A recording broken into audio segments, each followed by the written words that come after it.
जय झूलेलाल, जय माता रानी। आप सब कैसे हो? आज हम बना रहे हैं मेथी का पुलाव। एक सिपड़ी में मैंने तेल डाला, इसके बाद जीरा डाला था। अभी जीरा हमारा हो गया है। अभी मैं लहसुन और हरी मिर्च डालूंगी।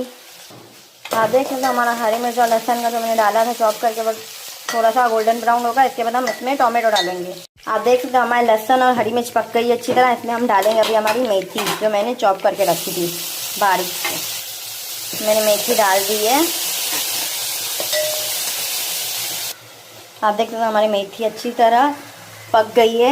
हमको 2 मिनट ही पकाना है, ज़्यादा नहीं पकाना, जब तक इसकी खुशबू नहीं है। इसलिए अभी हम टोमेटो डाल देंगे। टोमेटो को मिक्स कर देंगे। टोमेटो और मेथी को हम 2 मिनट तक पकाएंगे।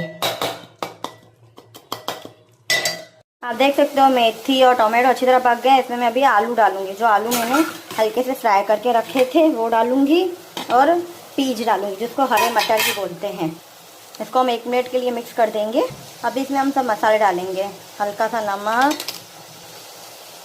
हल्दी पाउडर, धनिया पाउडर, लाल मिर्च पाउडर, इसमें हम मिक्स कर देंगे। ये हमारा देखो मिक्स हो गया। कलर भी आप देख सकते हो कितना अच्छा आया है। बस अभी हम 2 मिनट पका के फिर चावल डालेंगे।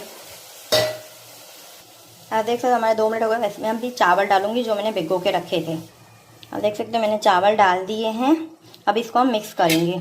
इसको मैंने स्लो गैस पे पूरा मिक्स कर दिया। अभी हम गैस को फास्ट करेंगे, और चावल को ना हल्के हाथ से आप घुमाना, क्योंकि चावल भिगोए हुए होते हैं ना तो टूट जाते हैं। आप देख सकते हो कलर चावलों का। और नमक आप टेस्ट कर लेना, और मिर्ची आप क्वांटिटी अपने हिसाब से ले सकते हो मिर्ची की। जैसे किसी को तीखा पसंद है, किसी को ज़्यादा तीखा नहीं पसंद है। आप देख सकते हो 1 मिनट हो गया। इसमें अभी हम पानी डालेंगे। पानी हमको अपनी क्वांटिटी के हिसाब से डालना है। जैसे कोई कोई चावल कम पानी पीता है, कोई कोई चावल ज़्यादा पानी पीता है, तो पानी आप अपने हिसाब से डाल सकते हो। आप देख सकते हो मैंने पानी डाल दिया। अभी मैं हल्का सा गरम मसाला डालूंगी। मैंने गरम मसाला डाल दिया है। इसको हम मिक्स कर देंगे। जैसे अभी हम चावल पकाते हैं ना, ये वैसे ही पकाने का है। इस टाइम पे आप नमक चेक कर लो और मिर्ची चेक कर लो। मैंने चेक किया, मेरा नमक बराबर है और मिर्ची भी हमारी बराबर है।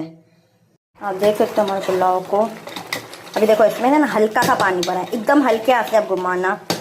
अभी इसको हम रखेंगे दम पे, मतलब स्लो गैस पे 5 से 10 मिनट रखेंगे सिजाने के लिए। आप देख सकते हो मैंने ढक लगा दिया है। मैंने गैस भी स्लो कर दिया। देख सकते हो हमारे पुलाव बन गए हैं। ये सर्व करने के लिए रेडी है अभी। आप देख सकते हो हमारे पुलाव कितने मस्त अच्छी तरह रेडी हो गए हैं। और मैंने अभी आपको सर्व भी करके देखो, एक एक दाना चिपके हुए नहीं है। हमने हल्के हाथ से ही किया था। अगर आपको ये रेसिपी मेरी अच्छी लगी हो